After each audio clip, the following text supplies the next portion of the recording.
The Black Talk Radio Network is made possible in part with help from the Black Talk Media Project, a North Carolina-based nonprofit engaged in the production and distribution of independent digital black media. Find out more by going to blacktalkradionetwork.com or blacktalkmediaproject.org and look for the menu tab, Crowdfunding Black Media.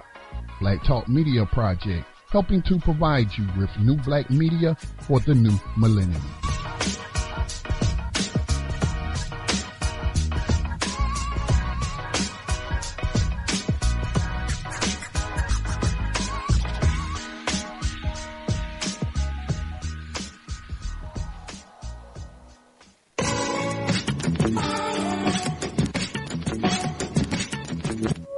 And opinions expressed by callers, guests, and hosts do not necessarily reflect those of the Black Talk Radio Network and Black Talk Media Project. Black Talk Radio is new black media for the new millennium.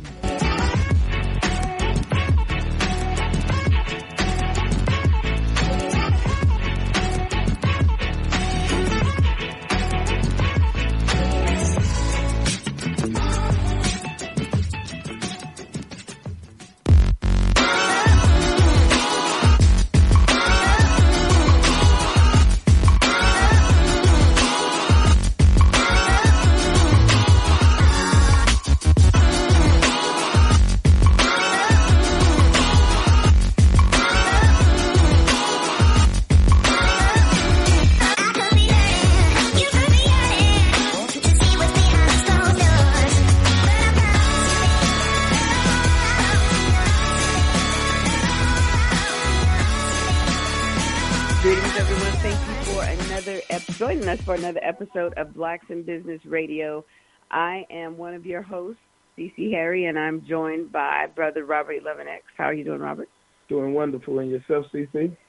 I'm great. I'm so thankful today. Our show is going to be, the first part is pre-recorded, and that's fine. That's great, because as long as we can bring the content to our listening audience, I don't care how we get it to them. So this part is going to be pre-recorded. Our first half, we're going to be dealing with Brother Rahiem Shabazz, and he is the creator of Elementary Genocide 1, 2, and 3. Our second half of the show is going to be Dr. Deborah Tillman, who is America's Super Nanny. I am so excited to have her on the show because she is just everything to me as far as mentorship in how we should be dealing with our children. So our first guest today, Brother Rahiem, how are you doing today? Peace and Black Power, sister. I am doing excellent, and I'm just glad to be here to speak to our people. Excellent. So I came in contact with you sometime last year. I don't want to call it a fluke because I don't think that there are any accidents, but I got to meet you face-to-face in Atlanta this past 2017 at the Black Power Awards, and I was just blown away how many black filmmakers were actually there. We had a couple black filmmakers there, but I got to meet you up close and personal and purchase my documentaries right there with you. So why don't you tell our listening audience about yourself and how you actually got started in filmmaking and the series ever so popular Elementary Genocide 1, 2, and 3. Okay, to give a little background on who I am, my name is Rahiem Shabazz, and I'm from Harlem. I come from the unruly streets of Harlem, and like many of my peers, I have found myself on the wrong side of the law at a very young age, and this led to me being incarcerated. And when I was incarcerated, I didn't even have a GED. Within 30 days, I wound up getting my GED. Eventually, I went on to be sentenced to a 6-year prison sentence.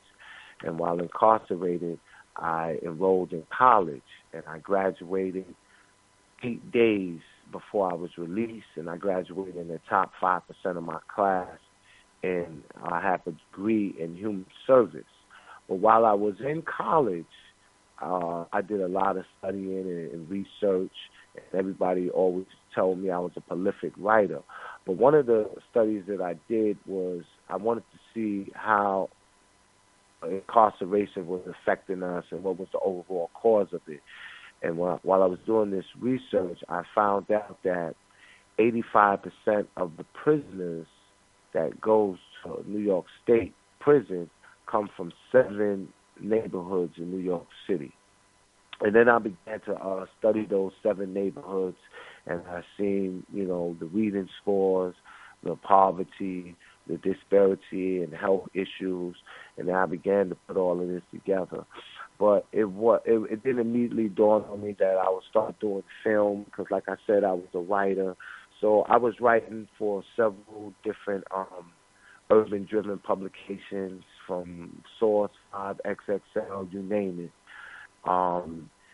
Let me back up. As me being a writer, I started writing film scripts, and I wrote a movie and wound up producing it. It was a short film, and me winning that award, I was apprenticed for 3 days on Tyler Perry's movie set. I wound up talking my way into a job there, and I worked on 4 films with them. And so I wanted to go on and do something else, and I wanted to do something that was near and dear to my heart. And that's when the concept of the school-to-prison pipeline came up. And I put out my first film, which is called Elementary Genocide, the school-to-prison pipeline. And for those that don't know, what this film does is it explores the way the government and the school system look at the rates of the reading scores of 3rd and 4th graders, and they're able to determine how many prisons they're going to build in the next 10 to 15 years. And what they do is they sell these prisons on the stock market, because if you're not reading on grade level, there's a 75% chance that you're going to end up in prison. And one of these prisons is called CCA, which is Correction Corporation of America. And if you go to their website, you can see how their stock has risen since Trump has been in office, and their motto on their website is, if we build it, they will come. So I did that movie, and while I was touring the country promoting it, I began to talk to the individuals that attended my speaking engagement. And one of the things they said was, Rahiem, you focus on black youth, particularly African-American youth, males. What about the females? So I began to do more study, and that's when I found out that there's an 800% increase in the last 30 years in incarceration of women. So I went back and I shot the second documentary. In this one, I wanted to go back to the landmark ruling of Brown versus Board of Education. And I wanted to ask the proverbial question, has it caused more harm than good?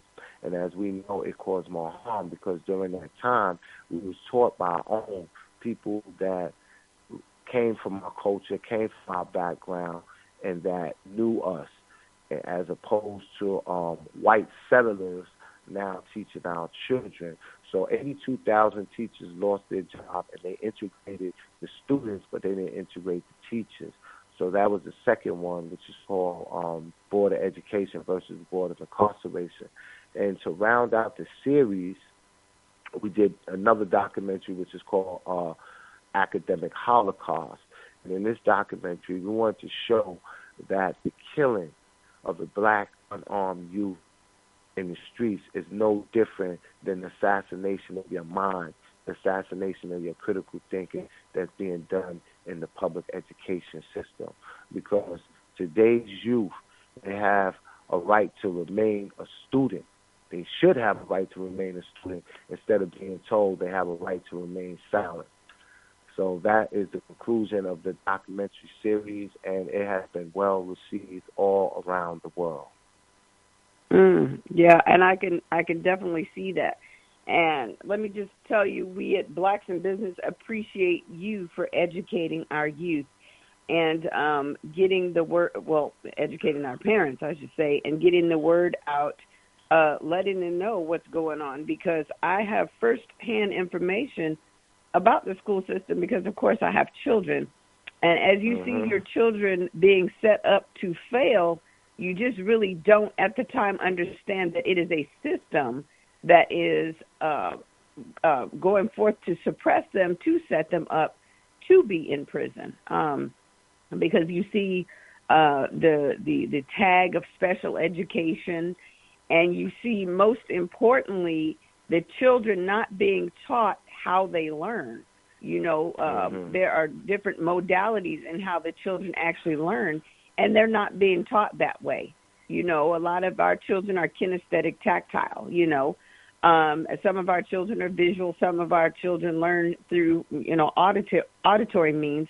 And like myself, I learn through all ways. It's not just one way that I learn. But for children to have to just sit down, be still, and be quiet, that is definitely setting them up for failure. Setting them up to work a job and sit behind a desk, because that's what you do. When you're at a job, you sit behind a desk and you just do nothing. You're a robot. So it's setting them up in several different ways, and all these ways are to fail. Absolutely, absolutely. And if you really look at it, like when I was doing my study, the first thing that I realized is that young men, such as myself, coming from the community that I came from, we was learning how to serve a sentence before we was learning how to write one. Because while I was in there, after I got my GED for several years, I taught what is known as adult basic education. And me being 24 years old, I was teaching grown men, 35 and 40 and 45 years old, how to read. I'm talking about basic reading on 3rd and 4th grade level. So it was a real, disheartening situation for a lot of those brothers in there, because education is the great equalizer. And I tell that people all the time, education is paramount to our survival. And if you go back to the 1800s and you look at an individual like Carter G. Woodson, who was born the son of a slave and worked in the coal mines of West Virginia, at the age of 20, he entered high school and finished in 2 years. After getting his master's degree, he completed the coursework for a PhD at Harvard in 1 year. How was he able to do that? Because he understood that education was a great equalizer. Then if we go back to 1875, we have Mary Bethune, and she worked in the cotton fields of South Carolina and was one of 17 children born to a former slave. She was able to be the only child to attend school because her parents knew that out of all the children, one of them had to make it, and education was the great equalizer. So she went on to excel extremely fast, and she eventually opened up her own school and hospital for black people. And one thing about having an education, there's two types of education. There's one where you get educated in an Ivy League school, you come out and become a part of the social order, and then you work 9 to 5 as everybody else. Then there's that Afrocentric education that, and no matter what you do, no matter what field that you take, that your education is going to be utilized not only to provide you with a means of earning income, but it's going to help you to move your race and your people forward. That's the education that Carter G. Woodson and Mary Bethune had in the 1800s. So if they was able to do that then with no internet, no Google, and limited resources, and imagine what we can do in 2018 if we put our minds to it. So this is the message that I go around the country and I speak, and I try to inspire our youth as well as our parents, because we are at a disadvantage. Because by the time an individual, whether they are male or female, they come into kindergarten, if you're poor, you read to about 25 hours. You read to about 25 hours. Other kids, 1,700 hours. That's an average of 1 hour a day. So we already starting at a disadvantage. And not only that, the vocabulary, the words that you hear and the words that you're able to memorize before you enter preschool, we are 50% less than our Caucasian counterparts. So a lot of times, we could blame it on the school system, but sometimes it's the parents, because you're already coming in a situation where they don't want you there, they don't like you, and then the kids are not already prepared. So it's just like a double disadvantage for them. So if we're going to send our kids to these schools, we have to have them equipped. And for those that are in position where they don't have to send their children to these schools, we have to start homeschooling them. Because Malcolm X said we are the only race of people that allow our open enemy to educate our kids.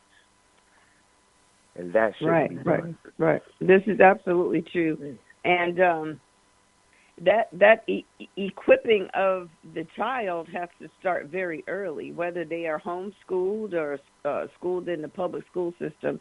We have to equip them to go out into this world. Now, I have, again, firsthand information because I did some student teaching in Washington State at an elementary school, and it was actually disheartening to me to go into a classroom and see the teacher immediately oppressing black children. I mean, immediately. And I was blown away. So in my attempt to correct her, I went to the principal who was black. And that was as equally as horrific because the teacher, the principal said to me that the black people are not smart enough to become teachers, and that is why there are no black teachers in this school. She said that she tried to encourage, and she began talking to me in like broken English. I don't know why she resorted to that. She said the black teachers just are not smart enough. They can't pass the test. She tried to encourage them to pass the test, and they just can't do it. So now we have to deal with white teachers. And I was just blown away. I mean, because there's so many dynamics behind this thought, that she was trying to push forth. And, I mean, in Washington State, of course, I could see where she was trying to aspire to be something that made her leave her people behind, I'm blown away at how the school system works as opposed to how when I was growing up. Now, I see some things today that I did not see growing up. I know that in Anchorage, Alaska, at Fairview Elementary School, my black teachers and my black principal cared about educating us.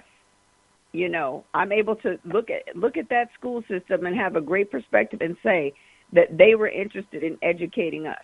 Now, I look at what's going on today, and it's just not the same situation, and I'm just totally disgusted by it. And that's why we have to make sure that we, at the level that we're at, we have to begin educating our people in what is going on in the public school system, because parents are indoctrinated in thinking that when they send their children to these schools, that the children are getting the best education versus indoctrination. They're getting the best education possible, and that the teacher is always right. And when they get these reports of the child acting up, it is the child and not the teacher. And that's due to the parents really not being involved in seeing what is going on in the school. Robert, what do you have to say? Yeah, we just recently visited a local school here in St. Louis, and these teachers are not even aware of their own behavior because the parents of the children are not involved. And I was just walking down the hall listening to the teachers talk to they wasn't really talking to the students. They were yelling at the students to get in line. You can hear the frustration in the teacher's voice. And I stopped and looked at this teacher addressing this young black child, but the look on the teacher's face was as if she was disgusted at this child. And then when she saw me look at her and realize that I actually saw her facial expressions, then she started more so toning it down and then catering towards me and my grandson. Sir, how can I help you? What do you need? But no, I just saw how you really had this look of disgust in your face. And these were all Caucasian teachers dealing with majority black students. I know the parents are not involved as much as they should be. I went to one of these meetings that they had. It's like a Dads and Donuts type of meeting, and they told me, I asked the question, how many students go to the school. It was like 360 students, so half of that should be black male parents, and so but at the meeting it was like maybe 35 dads, and when I saw the black fathers, it was such a sad representation, even though it was good that they were there, but you can easily tell that these men had issues, mental. Majority of them had some type of mental issue. One man abruptly got up after reading the paper and said, "This is some BS, and I'm not standing here for this." And we all was looking dumbfounded, like, what happened to him? And but my point is, the state of the black father or the black man that was there, that was representing these children, brother, was just so sad to see us in this state of mind. So we're there, but we're not really conscious or knowing what to do in being involved in the educating of our children. Most of us don't even know what legally or what should be done and what shouldn't be done as it pertains to child and teacher relationship. So, I mean, it's just so many dynamics that go into this thing. And when you in these environments, you can easily see why the pipeline, the penitentiary, why penitentiaries, as you say, on the stock market are raking in the cash, because it's clearly evident and obvious to see that, we at home, as you said too, to start at home, we don't either, one, have the time to address the children's need, two, we're just not interested. You know what I'm saying? So yeah, we say that's the school's job. You think it's the school's job to just totally, as a whole, educate your child when, in fact, in the beginning we talked, we have to equip them for these situations. I mean, preferably, absolutely, if they are not in this public school system, that's great. But a deficit in our community is we feel that we are not equipped to educate our own children because of lack of education ourselves, when in fact that's not true. You are perfectly able to learn right alongside your child as you're teaching your child. You're your child's first teacher. And that mindset that you can't educate your own child is false. You absolutely can. And we promote homeschool here. And we promote parents getting the understanding that they should be teaching their own children. And for whatever reasons, people not being entrepreneurs, people having to work a job, people just really feeling that they're at a disadvantage, they have not been able to put themselves in position to educate their children. And that's why I think that we have to really start educating people as parents before they even become parents. I know I'm talking to my own son. He just got married. He's 26. That you must, before you have children, set it up in your mind that you have to be their first teacher. You have to teach them at home. You cannot send them out into these institutions and expect them to be able to learn from somebody other than themselves. You cannot expect them to learn from somebody that is looking to put them in prison. That is the system. So you have to educate people before they even have children. I mean, I think that will be the greatest advantage if we start doing that by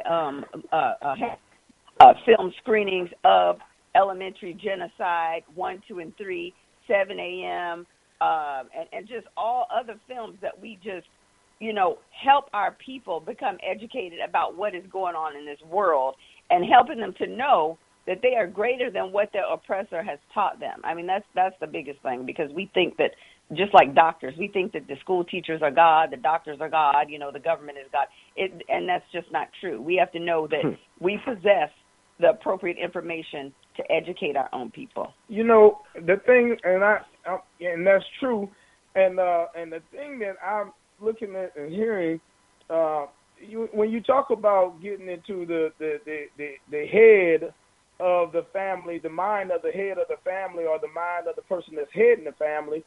How do you do that? I mean, because if we're not in the trenches, in the hood, if we're not there, where do we intervene into these people's life, into our people's life, to where actually implant the seed in their head? I mean, a lot of the young people don't even go to church. A lot of the young, where do we meet them at to even put that seed in their head? You have to meet them where they at. You know, if it's in the streets, then, you know, we have to bring the gospel of what education is to them in the streets. But it needs to start at home. That's the first and most critical place, because we're talking about young kids. I'm talking about coming straight out of the womb. You need to be reading to them. You need to be molding and shaping them for the man or the woman that they're going to become from the time of conception, during their informative years, because you spoke about the situation with white school teachers. And what a lot of people don't know is that the public education is being taught by predominantly white women. 75% of all teachers are white females. Out of that 75%, 25% is married to law enforcement officers. So therefore, you have the white female that's there to mentally miseducate you. Then you have the white male that's there to physically lock you up and incarcerate you. And both of them work hand in hand. And when I tell people this, they be like, man, come on, Rod, this can't be true. And yeah, people wouldn't believe that syphilis was true. People wouldn't believe that the government would give the Indians blankets with smallpox. You know, and everything that's being done to us in this day, in this time, people can't believe that there's a systematic plan to exterminate, to castrate, to emasculate the black man, woman, and child. And I just don't understand it, you know, and it is clear as day, you know, that we have to come together. And we have a responsibility, because responsibility only means respond to your ability. And we have a responsibility to fight back for the next generation, because there was somebody that fought for us, you know. And I know for myself, witnessing it firsthand, that in America, first you're designated a bad child by the school, a person of interest by the police, and a gangster by society. Whether you're affiliated just by being a melanated individual, you're suspect.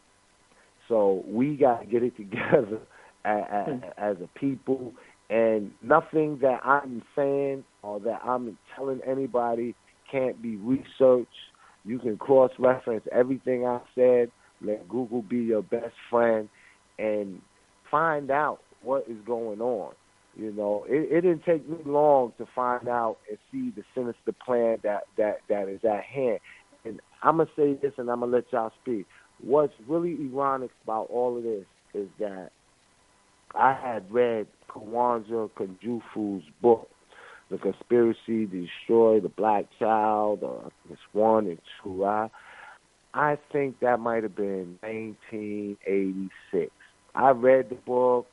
I didn't really understand it at that time. I didn't understand it how I will understand it today. But everything he talked about in that book is happening now, and it was happening back then. When he talked about how, you know, the majority of special education is being labeled special ed is on black youth, and why it's being done, because they can no longer segregate the schools, but they can put them in these classes that's just going to be predominantly black. The over-medication of our kids and the prescription of all these drugs and, you know, ADHD and all that. He breaks that all down. And if you look at Dr. Amos Wilson, he has a book called Awakening the Black Genius and Child, or something to that effect. I'm paraphrasing it. But all of these books was written years and years ago, and they was telling us what the problem was, and they was giving us concrete solutions to the problem. So a lot of times, all we have to do is go back and read and listen to our great grandmaster teachers. And the solution is right there. And this is something that we don't have to ask people permission to do. You know, this is something that we can do for ourselves. We can make a 7-year plan where we say, you know what, all the black colleges make an initiative that if people enroll in the teacher program, that their tuition will be waived if they work in the school system for, let's say, 4 years in a displaced community. You know, where you have an influx of black teachers coming into the school system. Because right now, you have an organization that's called Teachers of America, and they're lily white females that go through 6 weeks of training that come into these communities, and it's just like the missionaries that came into Africa. And they told them, close your eyes and pray. And when they opened their eyes, you know, they had the Bible in their hand, and the missionaries had the land. So we have to be careful of people that want to come in and be teachers in our own community when they don't live in the community, number one, and then they send their daughters and their sons to these, you know, private schools. If public school is so good and you feel that children are afforded equal education, then you have to ask them the question, why your kids are not in this school. And then another thing, for black parents, and I go through this a lot. I get phone calls, Rahiem, what should I do? This is what's happening with my son. Well, what school do your son go to? Robert E. Lee Elementary School. I would never send just the name alone, Robert E. Lee. You know, my kids is not going to that school. You know, right? And then it's always a white teacher that's standing up there and that's teaching about adverbs and pronouns and how magnificent the Queen language is. And we talking about the same Queen that commissioned Columbus to come over here and slaughter the Indians. So we got to deal with that. We got to deal with the school, just the name of it. Everything, you have to look at it for what it is and not what it presents itself to be. You're never supposed to send your kids to a school like that. And then another thing with black parents, what we got to understand is that a lot of parents that are in position, they like to send their kids to private schools or send them to these schools. You know, they move to the suburbs so they can have their children in what they deem the best schools. Let me tell you something. 2 + 2 = 4 in Harlem, and 2 + 2 = 4 in Scarsdale. Mm-hmm. Sending them out there, and they're the only black child in that class, the psychological effect and the damage that's going to have on them in 30 years down the line is something that's going to be unreversible. Mm-hmm. And a lot of parents, they don't know how to deal with that when it's heaped upon them years down the road later. They are so disconnected from their blackness that they despise them and got more love for the open enemy. And those are the kids and the individuals that become co-conspirators and aiding and abetting our open enemy and oppressing our own kids. Because it ain't just the white people. You got black individuals, how you talked about that principle, that are handkerchief head Negroes that don't have our best interests at heart, and rather, you know, let me stop right there because I can keep going on. Oh no.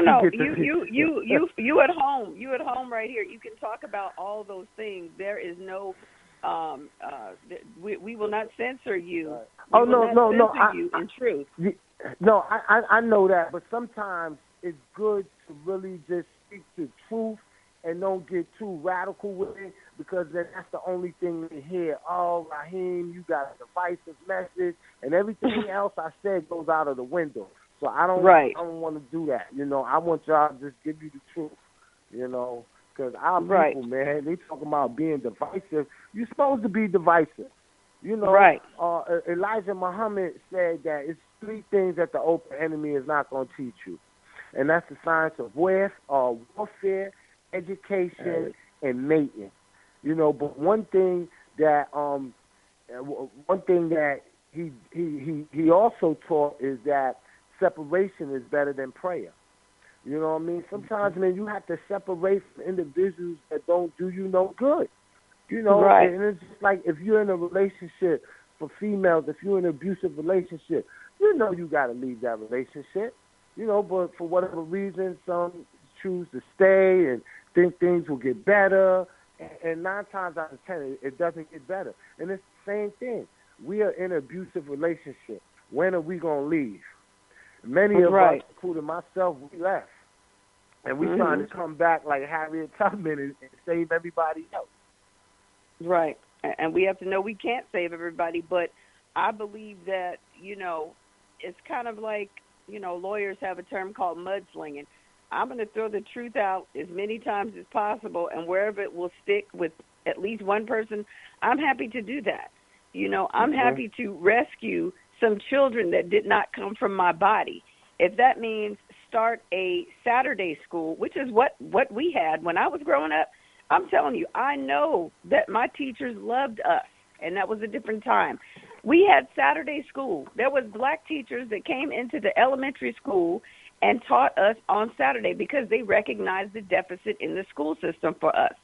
And we have to do that, like places like in St. Louis, Missouri. Here in St. Louis, you can call yourself a school. You don't have to have any certification, nothing. You can just call yourself a school. Not many people know that. And so if people knew that, I think that they would be able to act in such a manner that we would be able to pull our children in and help them. Me personally, I know it needs to be done. So whatever I can do on my level, I want to do it, even if that means, you know, my own family members. You know, what little people are in my family that I can help, that I can, you know, I can teach, even if they are in this school system. What is it that I can do to equip them for being in that environment? Or can I pull them out completely? Can I teach them myself? You know, and that's why being an entrepreneur is important, because if you're an entrepreneur, you can stop the clock and you can do what you need to do to make it happen for our people. And that's what we promote on, you know, on this network, this station, Blacks in Business Radio, every Thursday at 7 p.m. Central Standard Time. We want to equip our people to come out of slavery, to come out of slavery mindsets. And that's why we have important guests like you, Brother Rahiem, to help us do that. Now, did you have any last comments that you wanted to make for our listeners? We also want to let them know how they can reach out to you through social media or email, or even purchase copies of your documentaries. Indeed. And my last closing was, I want everybody to go online, because you don't need to go buy it. Don't give her no money. But go online and look up this quote. It's from Hillary Clinton. It's in her book, It Takes a Village, right? First of all, the concept and the proverb, it takes a village, is an African proverb. So she took that from us. That's number one. But you go and you look up this quote, and this is her quote. Since we started talking about in the beginning that it's the parents' responsibility and the parents are the first teachers, we know that that's a given. We all can agree on that. Even people that don't agree with me can agree that parents are the first teachers. In this book, she says, I believe the primary role of the state is to teach, train, and raise children. Parents have a secondary role. This is her quote in her book. Y'all go read it. And this is the same people that, you know, black folks was keeping for to be the next president. You know, so you have to read and understand. And then after you read that, go back and look up compulsory schooling and how it began and how it was implemented in every state. And then in Massachusetts, there was one small area called Cape Cod that resisted, and they went in there with government, police force, and militias, and they marched those kids to school under arm and made them get an education, and how education became mandatory for every child. That was to train them to be a part of the social order and to indoctrinate their minds. That's where education in the Eurocentric sense came from, and they make it mandatory for you to send your kids to school. And here it is This lady is saying that you have a secondary role, that the government and the school job is to teach and train you and raise your children. Raise your children. Parents should raise their children. They have a secondary role. So I want to leave people with that. And if you're interested in viewing the documentary or purchasing the documentary, you can go to elementarygenocide.com. If you purchase all three, we have a discount where we'll take care of the shipping and handling, and we'll get that to you within 24 hours.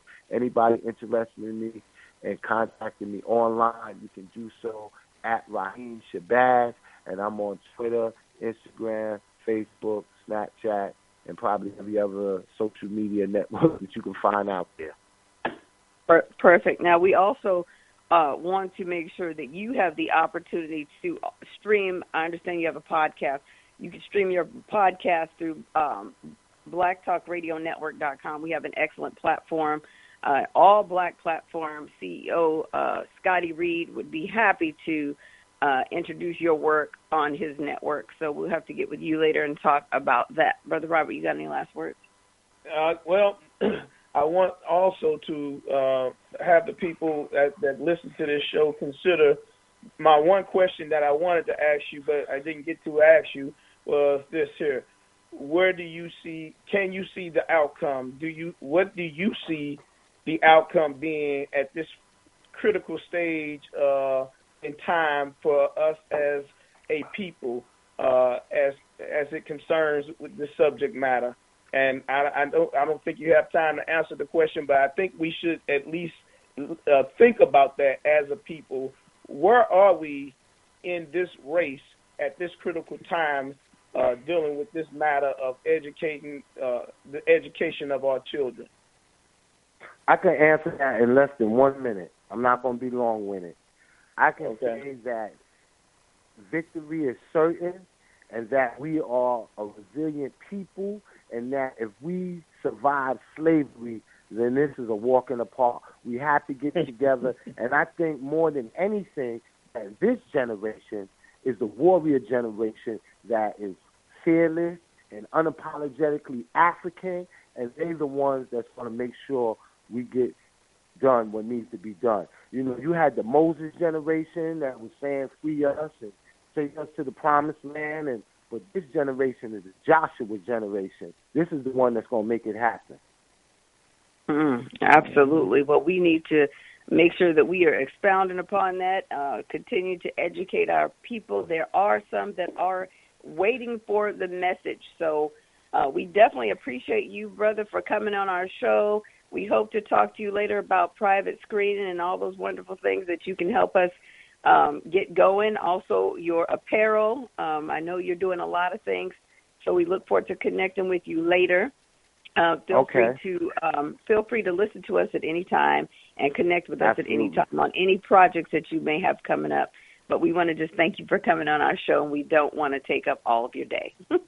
All right. I appreciate you, sister. I appreciate you, brother.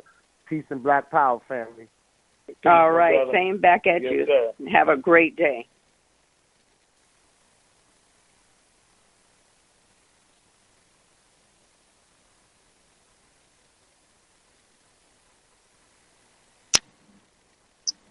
Well, all right. We want to just thank everybody for joining us. This is Blacks in Business Radio. That was our first guest. That was Brother Rahiem, and he is the producer and creator of Elementary Genocide. I am one of your hosts, Cece Harry, and I am, again, joined by my co-host, Brother Robert 11X. Robert. Oh, did I just mute you? Lord, have mercy. I think I did. Robert's there. Hold on, everybody. But yes, so we just let's see. Scotty, can you unmute him? Because I don't know what is going on. But we just listened to that interview with Brother Rahiem, and I would hope that you could reach out to. Oh, hey, are you there? Yes. Hey, Cece, how's it going? It's going good. For everybody listening, it sounds like we're doing an introduction, and that's because that was pre-recorded, and now we are live for the second hour.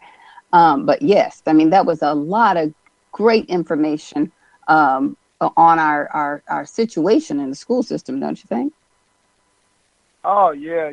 Especially, I mean, I here recently been dealing with, my grandson in school and going and visiting the school and seeing the classroom ratio, which has been going on for years. This is why that the school to prison pipeline has been so effective, and the penitentiaries are so full, because when you go to those schools and see just how many students there are to one teacher, that's just crazy. And something that you really put me up on, CC, that I really never really knew about until, us dialoguing, is the different learning styles that each child has.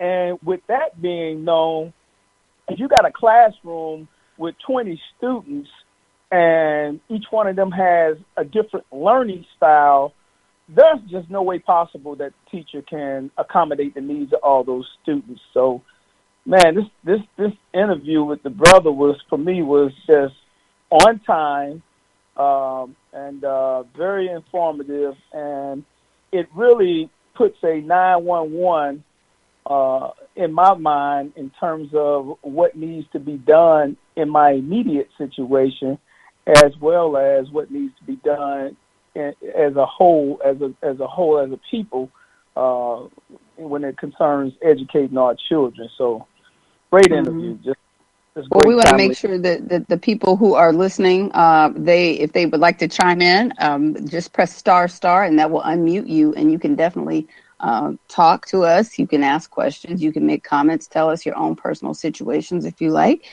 If not, we'll just keep dialoguing for a minute. The top of the hour, we will have a commercial break, and then we will have our second guest on, and her name is Dr. Deborah Tillman, and she is better known as America's Super Nanny. Dr. Tillman has found great success in her experience as an entrepreneur in television, as an author, a consultant, a wife, a mother, and successful multiple child care center owner. So I definitely want to make sure that if you have questions that you reach out to our show. If you listen to this by podcast, you can still do that. Just contact us by email. We are blacks with an S in business at gmail.com. We are blacks with an S at gmail.com. And we will definitely get your questions over to Dr. Tillman. And we will also have information on how you can contact her later on when she chooses to share that with us. But, what we like to do, huh? I think you said we are blacks with an S at gmail.com. We are blacks in business. Right. Did I not say that? Oh, Lord. No, we are, run it back. We are blacks with an S in business at gmail.com. We are blacks with an S in business at gmail.com. Okay. Thank you for that correction, because they would have got a bounce back. That would not have gone through. Oh, goodness gracious. That's why two are better than one. That's what we always say. So, I mean, that's definitely, that's definitely true. But yes, and you all can listen to us here every Thursday at 7 p.m. Central Standard Time, 8 p.m. Eastern Standard Time. Let's not leave out the West Coast, 5 p.m. Pacific Standard Time. Alaska, I don't know. I think you're 2 hours before that. I don't know. I don't know all these time zones. But learn your time zone so you'll know how to listen to us. But also, let's see, what else was I going to say? I mean, I was listening to that interview, and it was wonderful. I mean, I was able to do a whole bunch of things while listening to us on the radio. But I think another issue that we may have as parents, I mean, my eyes are wide open now. Another issue we may have is, when we see us in the school, which, a lot of times in these school systems, we will see us. Just like I was speaking about the principal, we kind of get like lax, or we feel comfortable because we see people that look like us. But, they have been indoctrinated And, some teachers, I mean, not all teachers, but, for the most part, I would say they've been indoctrinated by a system, college. I'm not calling college bad, but this is just the reality in how to go into these schools and how they're going to educate or not educate these children. So it's kind of the same situation. So you cannot go into a school system and because you see people that look like us just kind of throw your hands up and be like, oh, well, I just trust them. No, your child's best interest is always at heart. I mean, we're growing entrepreneurs here. You can't grow entrepreneurs if their self-esteem is low or they're not being taught how they learn or they're not, they're just not receiving what they deserve. It's their God-given right to learn, and you are their first teacher. So as a parent, I would tell you, too, you got to continue to educate yourself. Now, whether that means you enroll in some little side note courses or sidebar courses or a community college, join a book club or whatever, you have to continue to educate yourself because as you continue to educate yourself, you will freely educate your child. I mean, some of these barriers are up because we have, we've had issues in school ourselves. Like, people told us we were stupid or we felt we were stupid because we couldn't pass these tests or whatever, but you can teach your child. Scotty has made a comment that says, I don't care where your child goes to school. If you are not actively involved in your child's action, then you are not parenting. You just have custody of a child. Your child's education, he meant. Absolutely, Scotty, you are absolutely right. And oftentimes the child is going to school and the school is used as a babysitter because the parent has to go to work or the parent has to go to sleep or whatever. And it's just a babysitting situation. What I find crazy oftentimes is, all these children on a school bus. I mean, and they're on a school bus. And of course, they either going to a daycare or they opening the door to nobody being home. I mean, I understand the dynamic of the things that we're dealing with. I get that and I understand. But we have to do better. I'm going to talk to Dr. Tillman about some of these things, because we used to have a village. And I don't know what happened to the village. It's just like it burned down. It went away. I think it's because people went to work. I'm not sure what happened. But, we like to tie our subject matter together. And so today, this is very, very good. We're doing the Elementary Genocide. Again, I would urge you all to get 1, 2, and 3.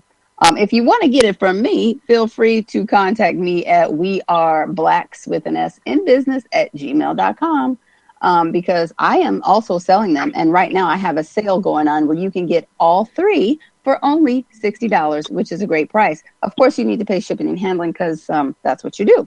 But if you go ahead and reach out to me, please feel free to, request that I send that out to you and I will do so. Also know if you go to YouTube or not YouTube, I'm sorry, if you Google the movies, if you Google them, Brother Shabazz, his information will pop up and you can actually watch them right from his site. You can pay right there and watch them from his site. So you have a few choices, but I would think that we would like to educate our people. So in educating our people, you probably have some little movie screenings at your home. If you got a sister and they're having trouble with their children or whatever, just pop some popcorn and invite everybody over so you can be informed on what is going on in the school system. And there are so many cases where Black children are just not getting what they need. I mean, we see it all the time. Oh, I've lived it. And, I can tell you through the whole system of special education and being labeled with the IEP, the child, you can use that stuff to your advantage, but for the most part, it's just not a good thing for the child to be labeled.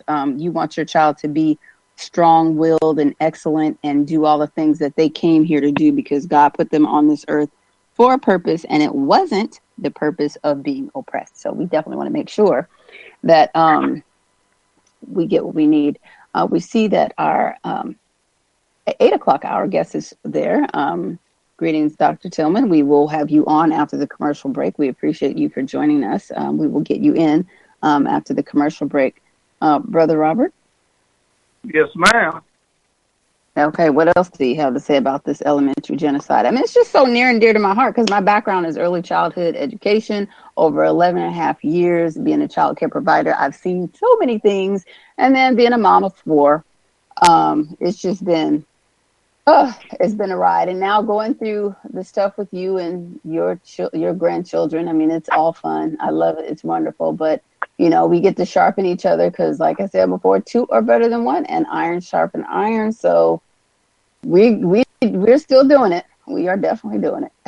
Well, it's definitely been a very informative journey this go round with me for as far as with the children. You know, I did it for so many years with my first three children, and now I'm doing it all over again. I got a 6-year-old son, a 6-year-old grandson, and a 4-year-old, 4-year-old, 3-year-old. Mm-hmm. Thank you. She acts like she's 23, but she's 3. Right, she sure does. And just experiencing it all over again. The difference is, you know, you've been a blessing because you really, when you don't have someone that really understands this system, this educational system, the whole system of child care, like myself, we mean well as parents, but when you don't understand the language, when you don't understand your rights as a parent, there are so many things that just fly right over your head. And you can mean well, but meaning well in this system is not good enough. You really have to know. And I'm saying that from a perspective. I'm sitting back and I watch CC, how she handles the business dealing with these educators, and I'm just like, okay, get them, because she gets them. I mean, she really has taught me that you really have to be informed as a parent dealing with educators, and a lot of us just are not informed. And when I was at that meeting, I'm sitting at the meeting looking at these fathers, and I'm saying to myself, I say, well, I know I'm a conscious man, and and I'm here for my children, but I know I don't know all that I need to know in order to go toe to toe with this system.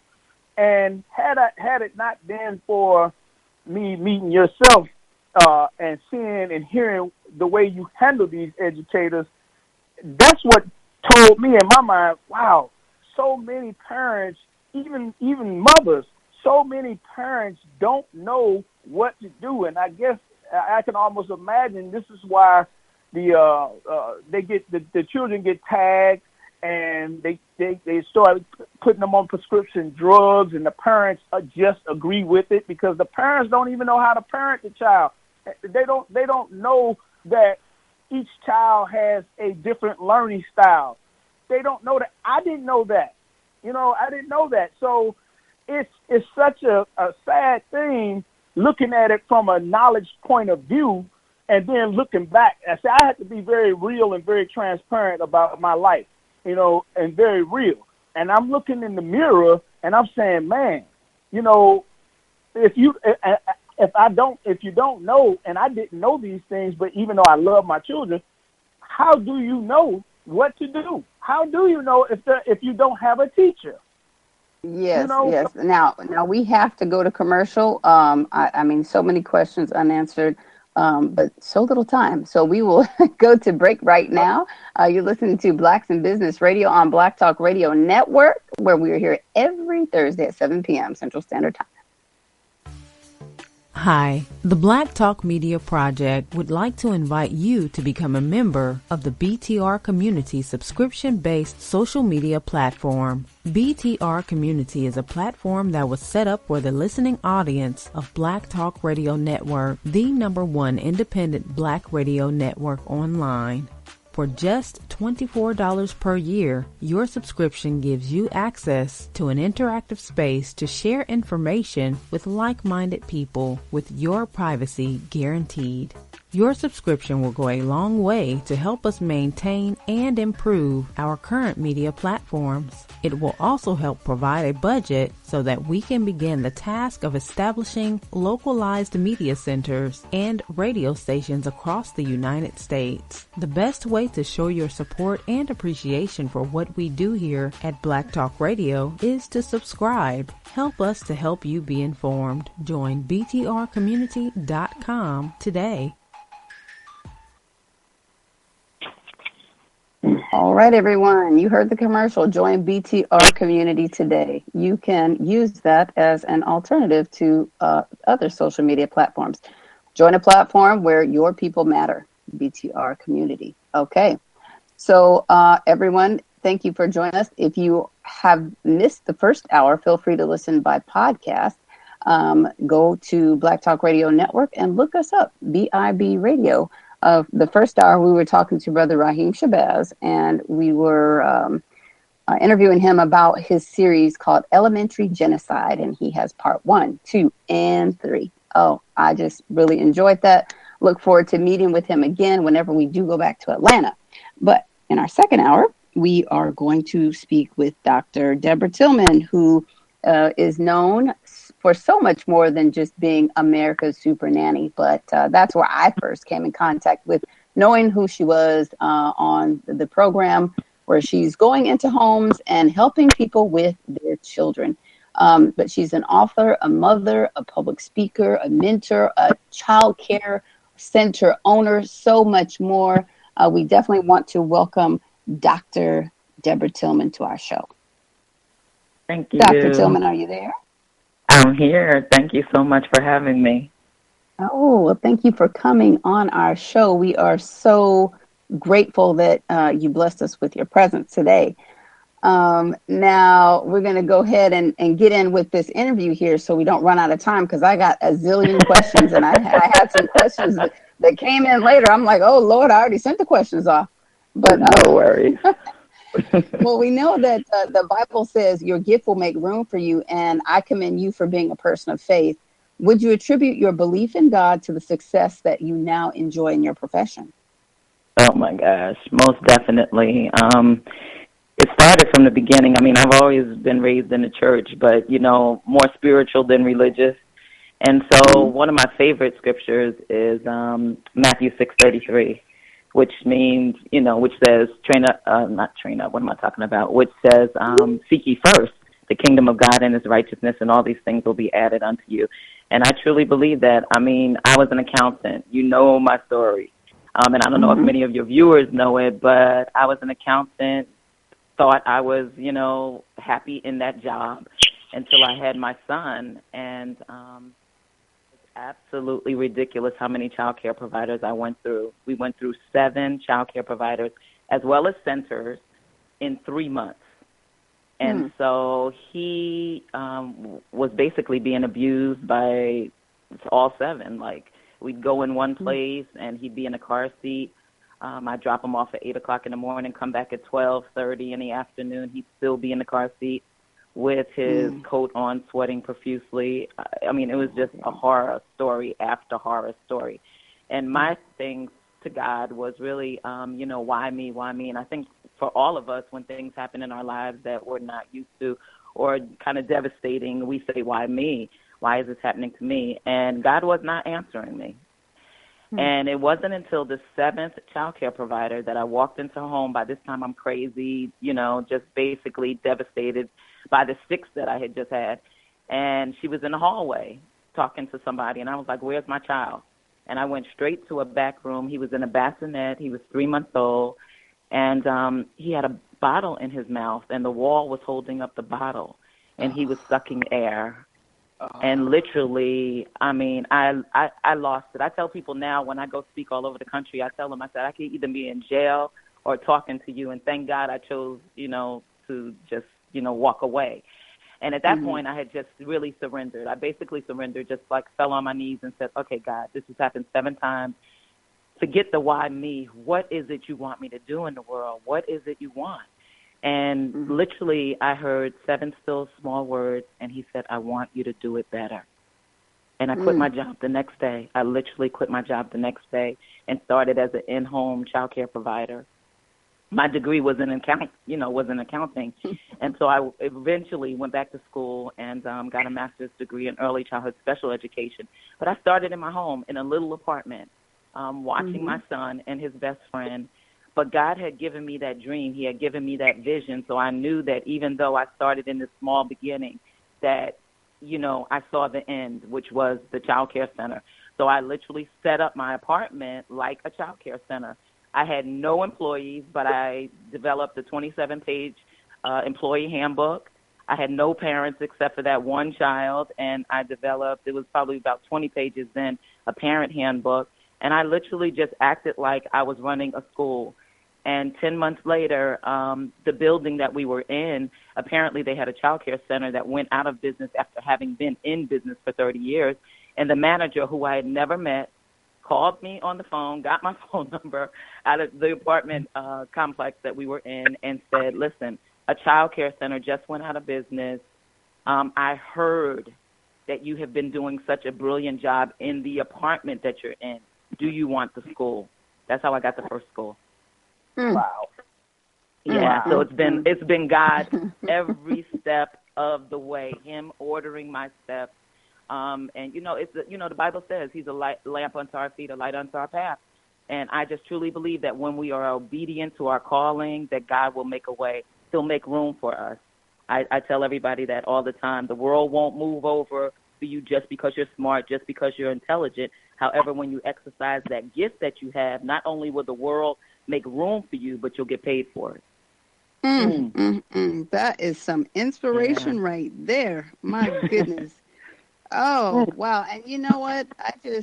I want to just break off from the standard questions that we're having, because I'm really giddy, because my situation was very similar, coming from the state of Alaska. Like, I was a hairdresser, and it's so funny. I was supposed to transition from one JCPenney salon to the next JCPenney salon.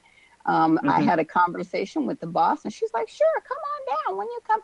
And I was like, okay. So I packed up my 3 children and my minivan, and I moved to Washington State. And I was only 23, and I was like, yes, a new beginning, So I got there. That woman acted like she had never heard of me before in her life. Oh, and my goodness. Yeah, it was so crazy. So I was like, okay, what am I going to do now?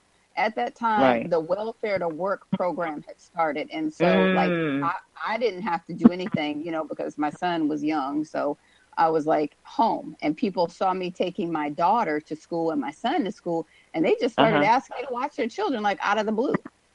And I was in an apartment complex, 3rd floor. Before you knew it, I had 8 children in an apartment complex, like carrying twins on both arms with those heavy car seats, and my son crawling up the stairs because he was 18. I mean, it was crazy. So I said, I need to find out what it's like to actually get licensed myself. So the licensing office just happened to be across the street. Found out I was doing something illegal. I was like, oh, Lord, this is illegal, Right. So then at the time, I actually was receiving Section 8. So I was able to roll that voucher into a house, and bam, that's when it started. Wow. Yes. So, God. I mean, we have some amazing stories, but I mean, I definitely don't want to, these people hear me talk about me every week. We want to make sure we stay on task and talk about you, but I'm so excited, because I still watch the show on YouTube. Thank you so much. Yes. Brother Robert, are you there? Yes, I am. Man. Okay. We'll let you go with the next question. All right. So, Dr. Tillman, it's a pleasure to meet you. Thank you so much. Yeah, so can you tell us about the books that you have written and how the people can purchase them? Oh, wow. Okay, so the first book was written basically out of desperation because when I started in the home, inside the apartment, I kept looking. I was like, okay, God, so you showed me the vision, you showed me the end. How am I going to get there? And so, I went researching, trying to find books on how to start a child care center, the whole 9. Couldn't find anything. So I I've just always been that child, you know, when you can't find something, then you create it, right? So I wrote the first book, and it was called Stepping Out on Faith, because that's basically what I did. Stepped out on faith, how to open a quality child care center. So the book starts out with the 7 child care providers, and then it takes them through, you know, how to start it, the licensing process, all of that, how to set up an environment, how to develop a curriculum and a policy handbook. So it goes through all of that. But that book, all of my books can be purchased on my website, which is www.deborahLTillman.com, or Amazon. And then the second book came about really by accident. I shouldn't say anything's by accident. It's always God-inspired. But after getting the show, America's Super Nanny, which is another whole story, what happened was I used to go into the houses, and parents used to be like, fix my child. Just fix my child. They're just horrible. You know, fix my children. And so I went in thinking, okay, wow, this is going to be like traumatic. These children are just out of control. So when I got into the homes, literally I observed them for a whole day and found out that it really wasn't the children. It was really the parents. Mm-hmm. And so after coming to that realization, I said, you know what, I really need to write a parenting book, because a lot of our parents are just kind of, you know, we work hard. You know, a lot of them are overstressed, overworked, overloaded, overtired. And, you know, the children are getting the brunt of it. And so I say, you know, you can't pour from an empty cup. We really got to learn how to fill ourselves up so that we can be the best people that we can be in order to plant the seeds of greatness in our children. And so that's why I wrote the second book, Parenting on Purpose, because everything is intentional. Everything we do as a parent should be intentional. Every moment is a teachable moment if we are present in the moment. Mm-hmm. But both books can be purchased on my website. Wow, that is just excellent. And well, you know, before I forget, I mean, I just have to do this because, you know, I'm the infopreneur. But, you know, my child care rearing started again in Washington. And, you know, there's an organization called Child Care Resources. And, you know, of course, now you know about Child Care Aware. But Child Care Resources is an organization in Seattle. And I mean, I think that you should reach out to them to be a speaker at one of their luncheons. I mean, that would be excellent. I mean, my goodness. But thank you. I had to say that before I forgot it. Yes. Because I mean, I think that everybody needs your information. Your parenting curriculum should definitely go out more because I volunteered at a couple of places. I've been a CASA. You know what a CASA is, a guardian ad litem. Right. Okay, so I've seen the curriculum that has gone forth in a couple of places, and it just kind of seems very substandard. I'm not calling the authors substandard, but just the presenters or the teachers seem very unenthused about the curriculum. So how can the parents learn from a teacher that's unenthused? I mean, it's just like the children. Exactly. How can you learn from a teacher that's unenthused? You know, we have to put our best foot forward, included in curriculum, when we're trying to teach. That's right. Yeah. Totally agree. Yes. Totally agree. Yeah, there's so many curriculums, though, to even, I know you work in early childhood education before, so you know how many are out there. So we've looked at Montessori over the years. We've looked at creative curriculum, high scope, and they all, Becca, but they all have certain pieces that I like. But a lot of them were missing what I needed. So, again, you know, being that entrepreneur person, you know, I just said, you know what, I'm done. I'm going to create my own curriculum. And so I did. I created the Guiding Light curriculum. So it has a lot of the, you know, spiritual, you know, a lot of spirituality into it, but it's not religious. It's basically, you know, showing children that they are fearfully and wonderfully made, really building up that self-esteem when they're young. That's one thing my dad did for me, and I really believe that 0 to 5, if we can do nothing else, put the 5 fingerprints on our children. And those 5 fingerprints are things like, you know, you're capable, letting a child know that they're capable of doing something. There's so many houses I go into where the parents are like, you know, you can't do that. You can't do. What are you talking about? They can't do it. They can always try. Even in my school at Happy Home, they're not allowed to say can't. Right. I tell them, take the T out of can't, and you can always try. Don't tell me you can't. So that word is like a bad word at our school. But the 5 fingerprints are that you are loved, you are accepted, you are valued, you are forgiven, and you're capable. If we can put those 5 fingerprints on our children from 0 to 5, they're, they got a good head start in life. Wow. Well, it's better doing it at that tender age than trying to do it later on as an adult, don't you think? Yeah, well, yeah. Yeah, easier to raise, healthy children than to repair broken adults. Frederick Douglass said that, so hey. Yes, well, he was so right. Well, what I have, let's see, some obstacles you have faced. Okay, so let's see. We will go ahead, Robert. Oh, you said you can go ahead. No, did you have a question? Because I definitely don't want to leave you out, because you should have 1,000,005 questions by now. Right. You already know. So I'm still sticking to the script though, but because I think he was about to read the question about the obstacles, but there's one that asked, who would you say has been your mentor or mentors on your journey towards success? Yes.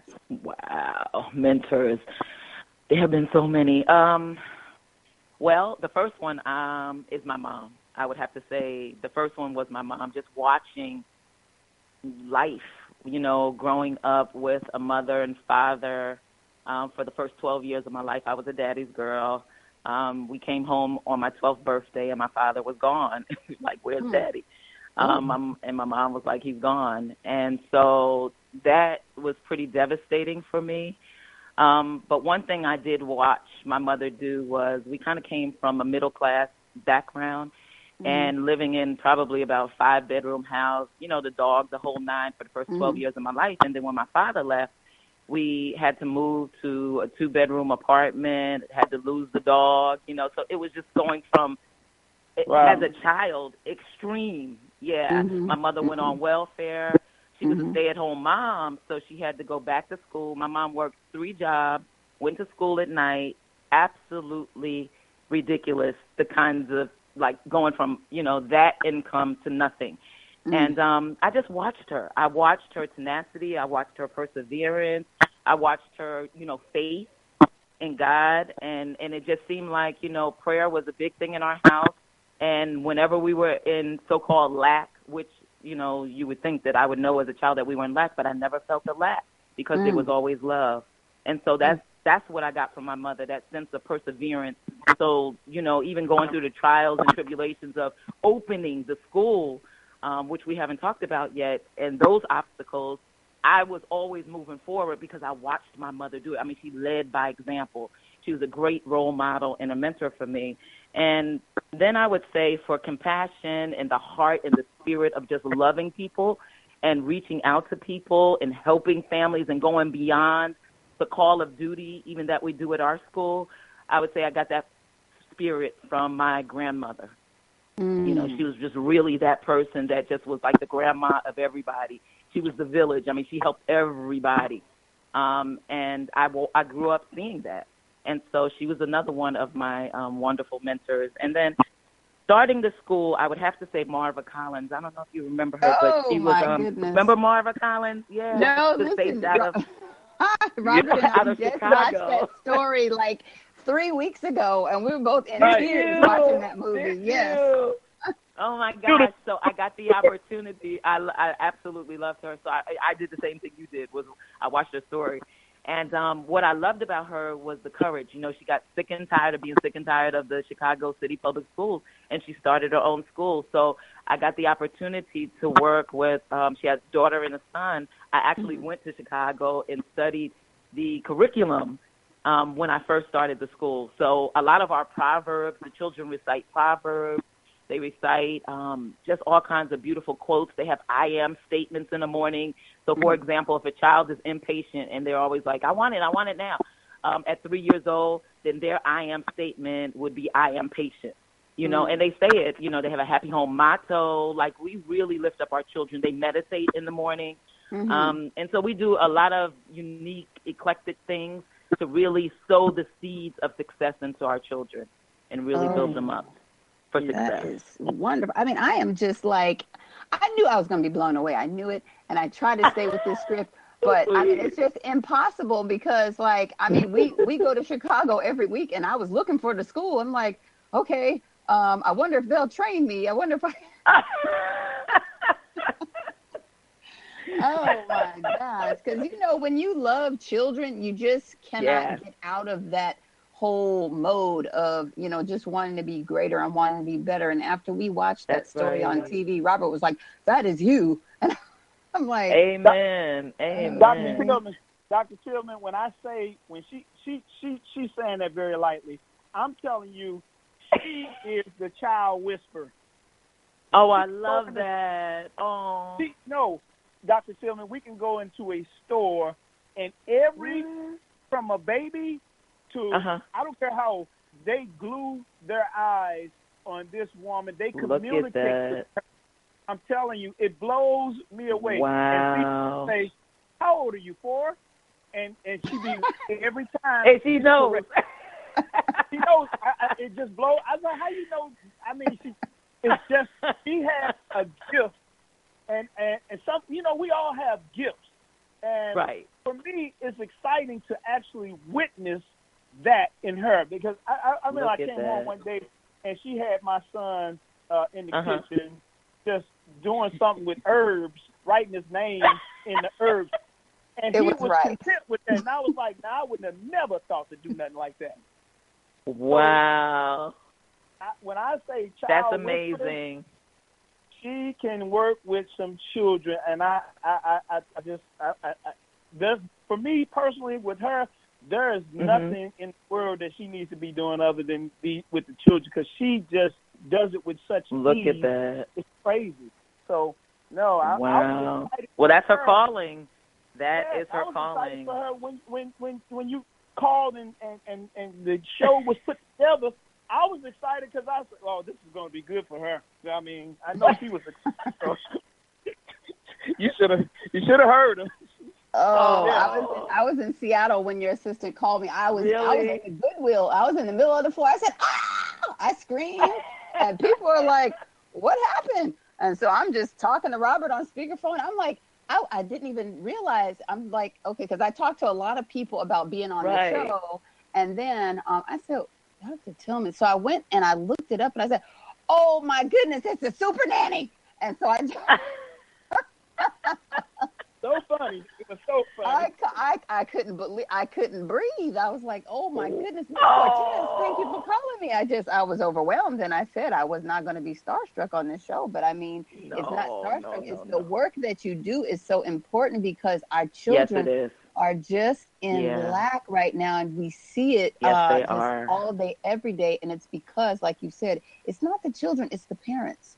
And the parents are empty. They're going without, and so they don't have anything to give to the children. That's right. Parents are going without love, broken relationships, and all these different things that are just so horrible for a child growing up. Like you mentioned, everything was wonderful until, bam, your dad left. Then you were just in a whole different situation. Well, imagine these situations changing for these children 4 and 5 times a year, Exactly. I mean, it's just totally devastating, especially, in our community, there's just so much going on and so much not going on. And, I moved here from, I'll just call it La La Land, Washington State, because life is totally different. And I'm totally a boots on the ground person. And I'm like, man, I'm just needed here. And I found out that you don't have to be anybody to even have a school. And it's like, wow, okay. So the standard is low. So that means you get to set it. That means you get to be greater than whatever it is that they're saying, whatever. Right. So, I'm just kind of putting some things together right now. And I think the first step is I just want to be there for our family members. I want to educate them. I'm not necessarily interested in the public yet. But I do want to, I've connected with an organization that allows me to teach parenting classes, and I would like to integrate your curriculum there. Yes, and it's volunteer. So it's totally volunteer. Oh, my gosh. How wonderful is that? Yeah, it is excellent. So I'm going to get, your curriculum, and I'm definitely going to make sure that we can put that in place versus this other stuff that they have. Yeah. But but I noticed. So it's for parents, is what you're saying, right? Yes, ma'am. It's for parents, so and great. it's for parents that are in jeopardy of losing their children or have already lost their children and trying to gain them back. Wow.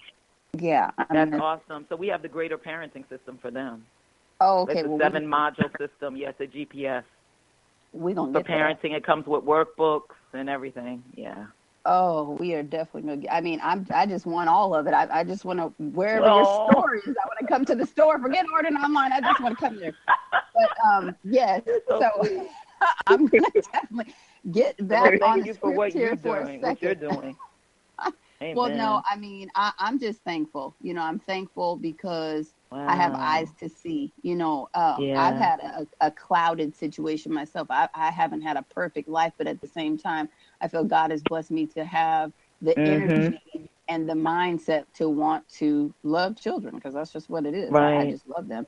I can't wait to be a grandmother, because I always say I'm going to be the greatest grandmother that there is, because I am preparing myself now for when they come along, that they will have the best. Yes. And what does the best look like for you? The best looks like for me is me staying relevant in what children need, you know, because we know that people used to do things a certain way, and, you know, now they do things a different way. And I mean, more particularly like spanking, you know, I think spanking still needs to be talked about, because spanking is, you know, it's still a hot button issue.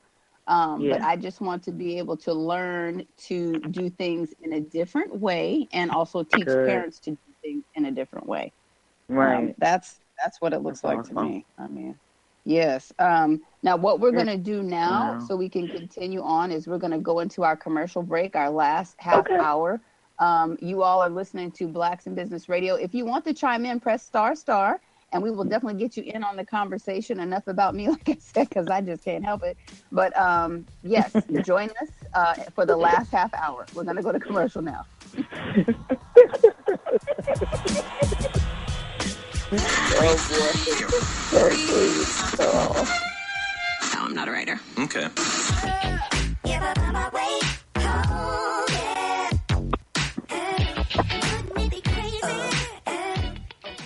Black Talk Radio, since 2008, providing new black media for the masses.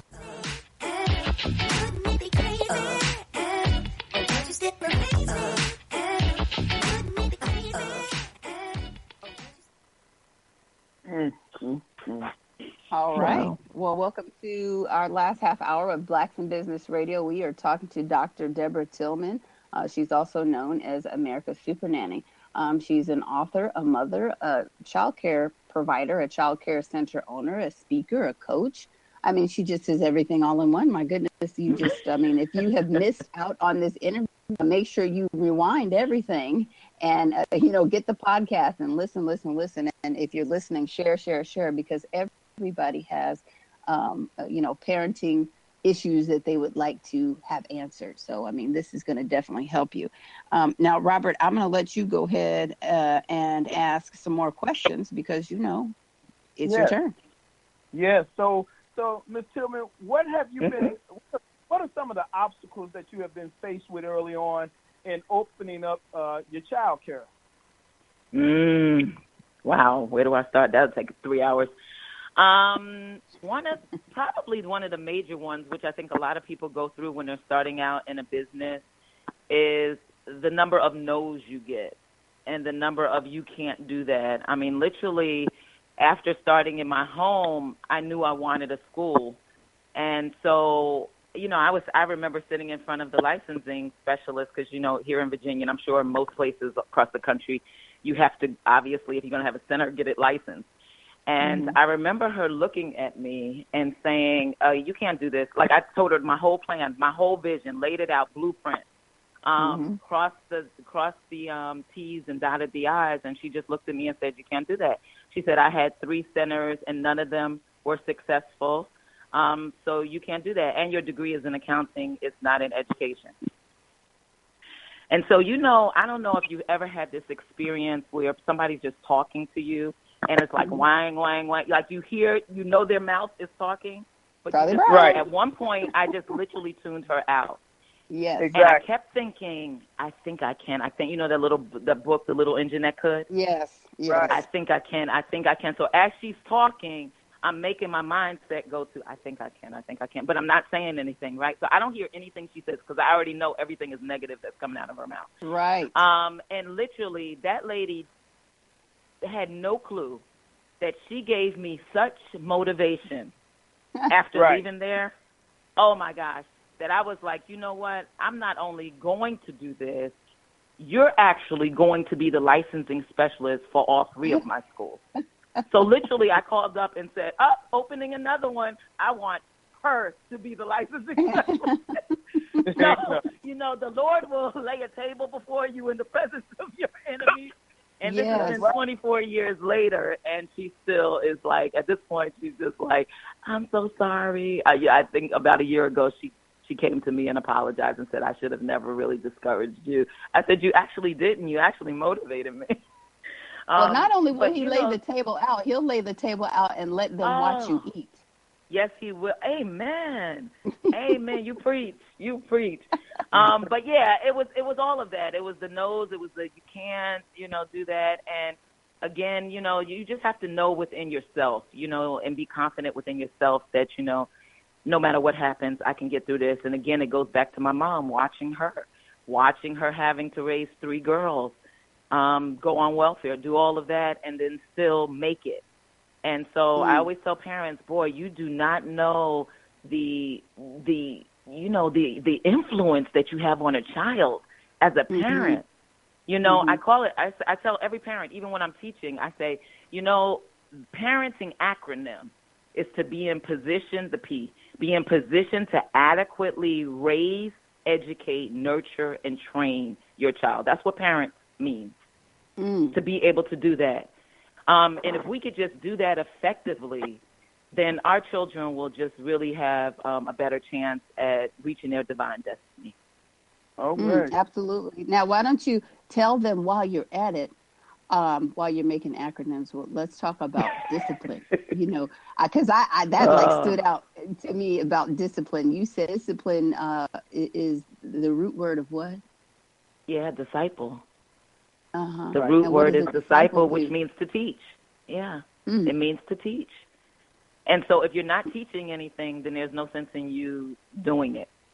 And so that's what, that's always my argument to parents who, hit their children in the mouth and, smack them upside the head, because I see so many things. Or you can take out the belt or go get the, back in the day, my mother used to be like, go get the switch. And so what is that teaching really? To fear the belt? And what happens when the belt goes away? What happens when I get too old for you to spank me? Then what? So, it takes a lot more time to teach a child, but it's better in the long run. So what we do, even at our school, anywhere between 18 months, probably younger than that, 16 to 18 months, they start getting into their own developmentally, getting into their own personalities. You'll start seeing little things, if they don't want peas, they'll start pushing them off the high chair, swiping back at you. And what is the first thing out of a parent's mouth? No, stop, don't do that. And I tell my parents, stop telling a child what not to do. Tell them what to do. So at my school, say, for example, a child swipes at you at 18 months. We say, I take their hand and I say, gentle touches, and then I start clapping and smiling. Why? Because they're into impulses. They're into, you can walk into a room and a child will cry if somebody has a bad spirit. They're just very connected like that, right? That's why children gravitate towards you, because they know in your heart is something about the spirit. They're connected to your spirit, so they gravitate to you. Somebody who's mean that comes to them, they could be smiling, and the child will start crying. So I always take their hand, and I'm like, gentle touches, and then I start clapping and smiling. And then I hit, not them, but my own hand as if they hit me, and I say, don't like it. And I shake my head like a mean face, like, don't like it. And then I do the gentle touches again and start clapping again. It takes a lot more time, but they understand. They get it. So that's what I tell parents to do. Anytime there's an issue, tell them what to do. Show them. It's like show and tell. Show them what to do as opposed to what not to do. Okay, so how do you tell them to go to bed, go to sleep, and then you 5 funny. minutes later, right?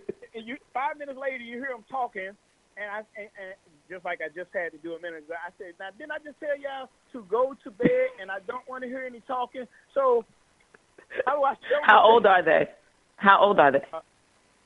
6 and 4. 3. Oh, okay. So they're 3. 3 and 6. Yeah.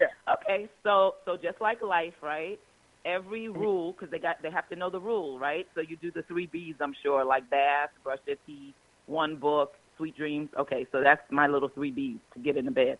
So once they do that, that is the wind down time. Okay, the 3 B's, right? Bath, brush teeth, 1 book, and sweet dreams. The 3 B's. Once you do that, and you already know the house rules. I'm sure you have some house rules somewhere, right? That say use always positive. Okay, we don't do naughty and all that stuff.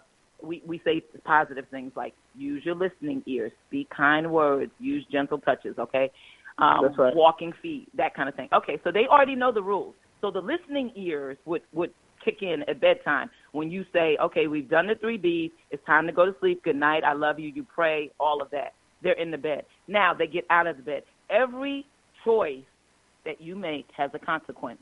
You're very smart, so I'm not going to give you more than 1 warning. I don't give the children at my school more than 1 warning. If they get out the bed, you show them, you have the chart, you show them the listening ears. I need you to use your listening ears and go back to bed.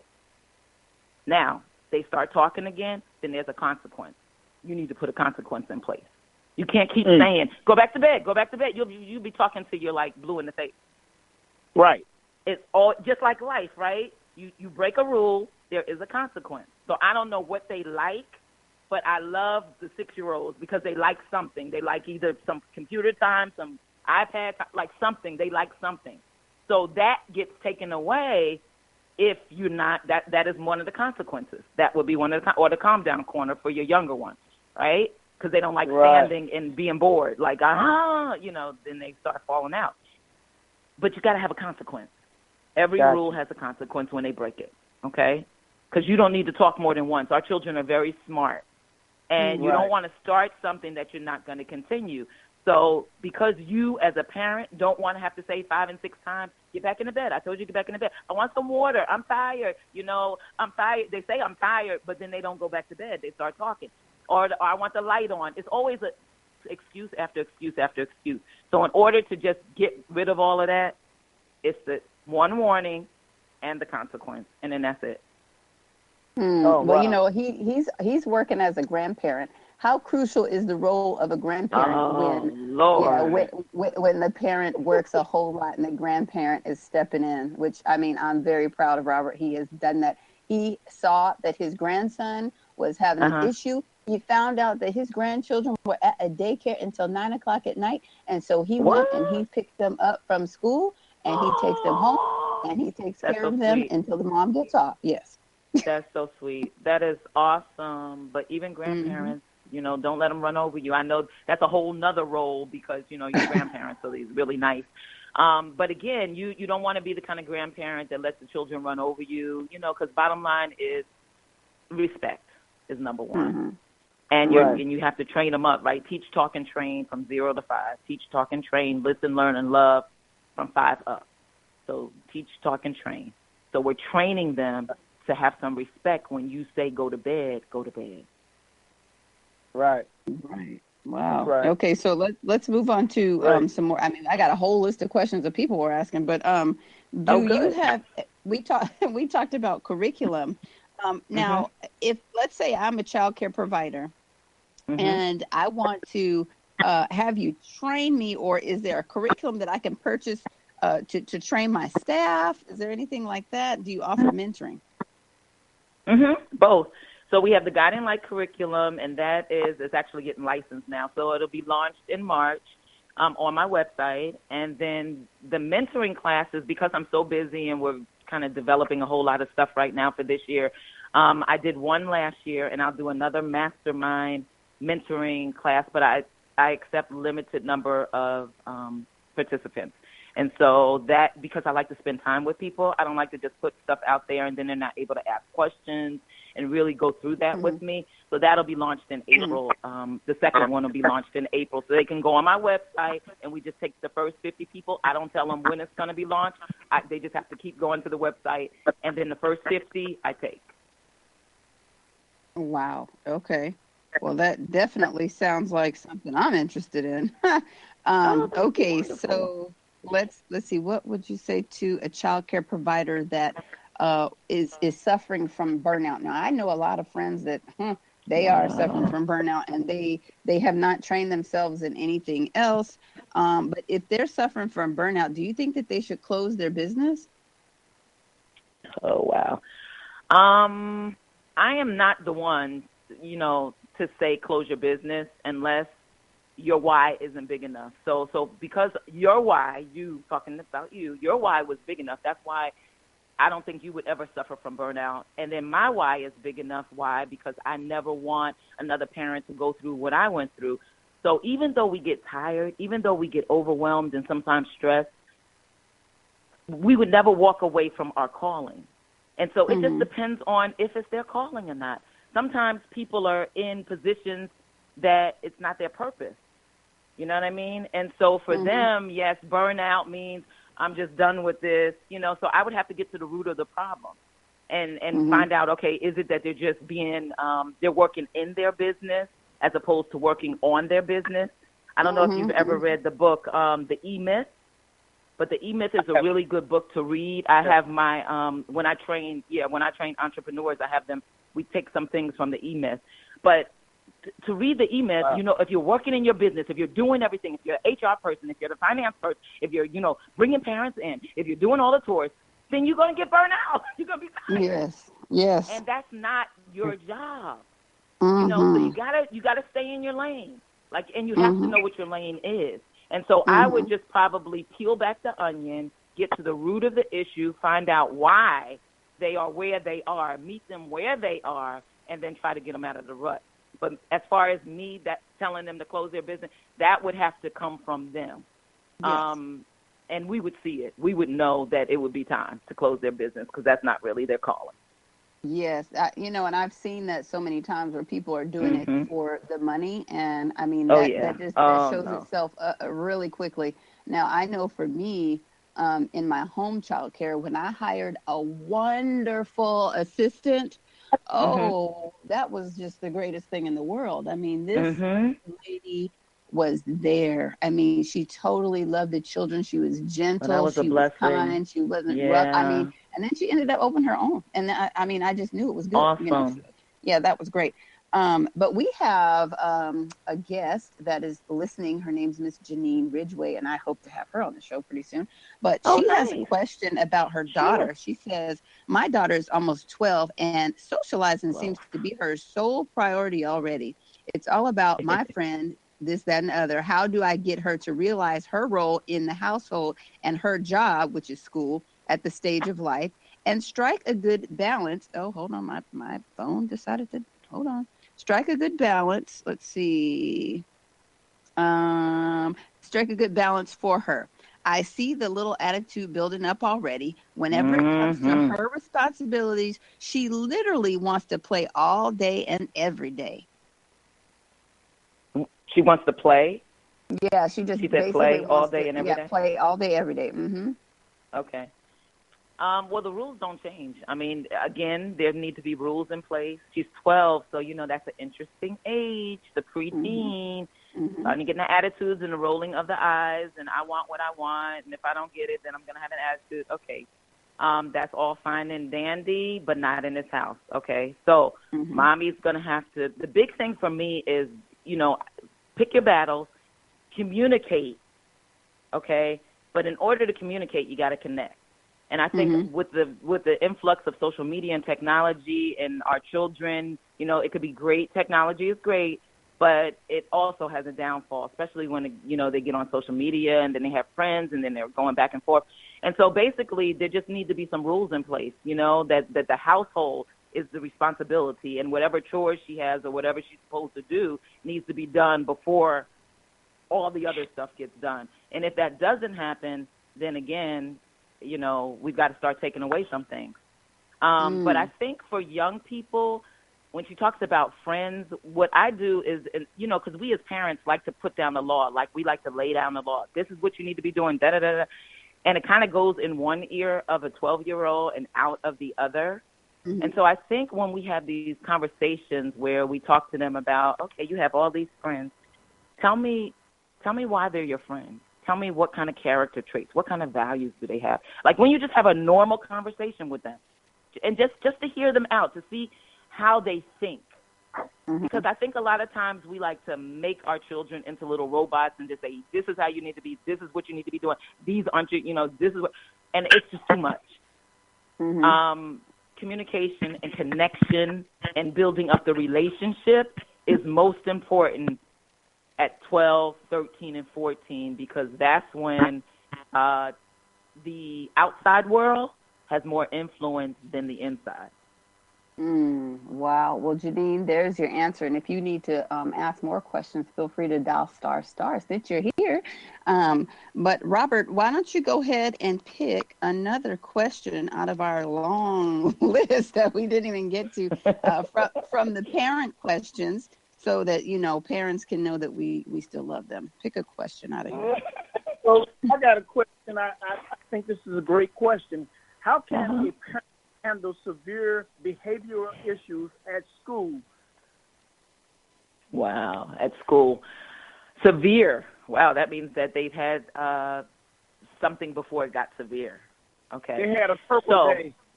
Oh, yeah.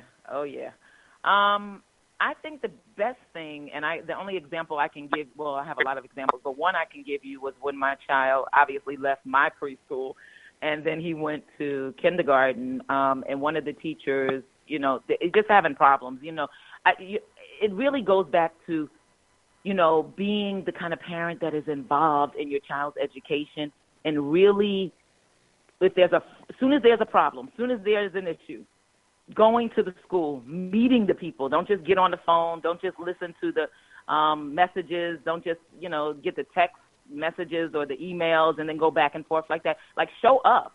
Go to the school, be present, and then try to, hopefully it's a good school and good administration that you can actually work with the school together on how to solve problems.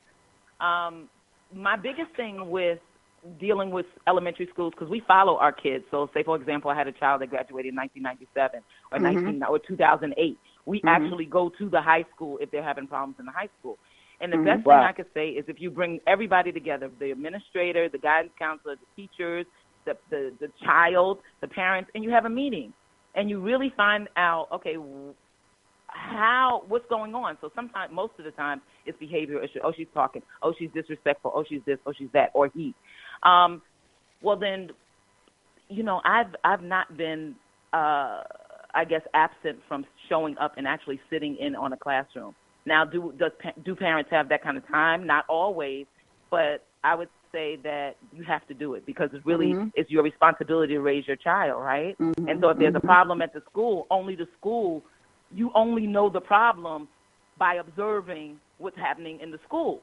And so you go to school and you sit in on a class. Now, what child will want their parent to sit in a class, particularly if you're older, particularly if you're in middle school and high school? Like, you don't want to see your mother and father there, right? But you need to go. And you need to let them know and make it clear that, this is what is expected inside and outside of the school. And if it's a child's fault, then obviously you deal with the child, because learning doesn't happen outside of the school. It happens in the home. And if it's the teacher or the administration, then obviously you as a parent would deal with that issue. But the only way to know is to go to the school, to be present, and to speak up. Be the advocate for your child. Those issues really happen a lot where I have to show up with children with special needs. It's always, the parent who doesn't, know their rights, or a parent who feels like, oh, I can't, kind of buck up against the system because then they're going to take it out on my child. There's always some issue like that. And I always have to let them know, listen, you are your child's first advocate. You are your child's teacher. At the end of the day, they spend a lot of time at school, but they spend most of their time really at home. And see, in what terms I've of learning. realized is the parent doesn't realize, because most of the time the child has an IEP. Your child has an IEP? Oh, no, you have the golden path to Yeah, righteousness you right do. now. Yep. It's like, let's call a meeting whenever we need one.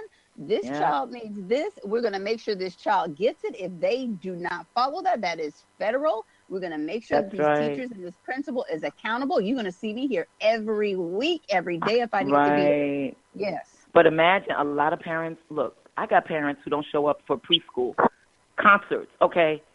So, and that's not a lot of them, but there have been some that are just, so busy, like the President of the United States, like I'm just so busy I can't show up for my child's, poetry night reading. Mm-hmm. So, that again, it goes back to the parents and really being accountable, like you said, being responsible and being in position to really, like I said, adequately raise, educate, nurture, and train. Because at the end of the day, it's your child. That's right. That's right. It is your child, and you're going to have to answer to how that worked out that way when you know that you didn't provide your best to that child. And see, that's the biggest, whoa, I don't even know how to explain it. It's just something extra. Right. Now, let's see. We're going to, let's see. Yeah, none of these are short. So what we're going to do is we're going to just thank you, Dr. Tillman, for coming on our program. We are so looking forward to very welcome. connected with you. I mean, if you have something coming out you need a commercial for, we can definitely run it on this network, because that's what we do. Thank you so much. If you need a podcast, we have one for very inexpensive on this network also. I believe it's like $10 of something. Scotty can tell us. Yeah, it's very inexpensive. Scotty can let us know, but I'll send the information over to your assistant. And if you would like to run parenting advice through this network, it's very much so needed, and we would love to have you aboard. But thank you so much. Thank you for coming on. Robert, do you have any last words for Dr. Thank Tillman? you for having me. I just really thank you for reaching out, get back in touch with us, and blessing us with your presence on our show. I hope that everybody that was listening tonight and those that listen to this podcast in the future, you get all the jewels that I just got. And thank you so much, sister, for coming on. Thank you so much for having me. I appreciate you both. And Dr. Tillman, tell them how they can get a hold of your content or reach out to you before you go. Sure. It's my website, www.deborah.l.tillman.com. And then if they could, just go to Facebook, because I'm doing prayers for our children. So the first prayer in February was prayer for healing, and in March it'll be a prayer for our children's purpose in life. So just tune in and listen to the prayers. Okay, so the Facebook page is what? Deborah L. Tillman. Oh, Deborah L. Tillman. Okay, you guys go to Deborah L. Tillman. You know you love Facebook, so get on there and get yourself some prayer for you and your children, so we can make the healing happen, because we definitely need it, so we can grow and raise wonderful entrepreneurs and people that are looking forward to the future. But Dr. Tillman, thank you so much again. Join us again anytime, and we look forward to talking to you again, okay? Okay, thank you. Bye-bye. Good night. All right. That was Dr. Deborah Tillman, America's Super Nanny. I mean, I could just go to sleep now. Right. I was so nervous all day, and this is so crazy because I was rehearsing this. Okay, you're not going to act starstruck. You're not going to be, acting like that. You're not going to get giddy. You're going to remain in control. No, it all went out the window because I love watching her in action. I mean, if anybody listening has watched her show, you know what I mean. She is just so amazing, not just how she handles children, but how she handles parents. She gives them that compassion, but she also gives them that tough love. Where the parent is at fault, she definitely makes sure that she lets them know that. And ultimately, parents are at fault. Because how did your child get like this? Why are they acting out? Why are they whatever it is that they're doing? But Dr. Deborah, wonderful entrepreneur, definitely reach out to her, get her information, join her on Facebook for prayer, so that you can, seek healing for your children. I mean, I'm definitely going to do it. But yes, if you have a child care and you need her curriculum, or you have a child care, you need her inspiration or handbooks or whatever else she may offer. I also saw like some flashcards that she had too. But if you go on her website, you'll see everything that she has available. But yeah, we're going to be done here. Robert, you have any last words? Yes, yeah. Please keep supporting Black Talk Radio Network, and also please keep tuning in to listen to BIB Blacks in Business Radio. If you want to reach out to me, you can go to weareblacksinbusiness@gmail.com and email us. We do a lot of things, so again, we appreciate you tuning in, and stay strong and stay healthy. Yes, Blacks in Business Radio every Thursday at 7 p.m. Central Standard Time. We appreciate you all, and we'll talk to you again next week. Good night.